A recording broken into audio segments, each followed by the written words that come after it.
তো বন্ধুরা, তো আজকে আমি রান্না করছি চিংড়ি মাছ।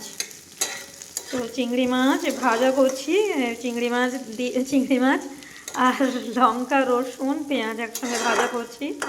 অনেক রাত্রি হয়ে গেছে বন্ধুরা, 10টা পেরিয়ে গেছে। তো আমি রান্না করছি, কারণ কি শীতের দিনে তো রান্না করে রাখলে খাওয়া যায় না। তো এটাকে বাটা হবে, চিংড়ি মাছ লঙ্কা রসুন পেঁয়াজ একসঙ্গে এটাকে বাটবো। আর এখানে কিছুটা চিংড়ি মাছ ভেজে তুলে রেখেছি, এটাকে রান্না করব, মশলা দিয়ে রান্না করব। তো এখানে এই যে পেঁয়াজ কেটে রেখেছি, আর এখানে এই যে বাটা হয়েছে, শিলে বেটে রেখেছি। এটা হচ্ছে জিরে বাটা, এটা হচ্ছে লঙ্কা বাটা, আদা রসুন সব একসঙ্গে বাটা হয়ে গেছে আর কি। তো শিলনোড়ায় বাটা হয়েছে, আর এটাকেও শিলনোড়ায় বাটবো। তো আজকের রান্না হচ্ছে এইগুলোই, রাত্রিবেলা চিংড়ি মাছের দিয়ে, মানে দুটোই চিংড়ি মাছের রান্না আর কি, একটা বাটা আর একটা তরকারি। তো এইটা দিয়েই আমরা আজকে খাবো ভাত।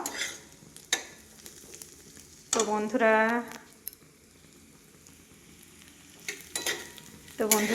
Good night, tata.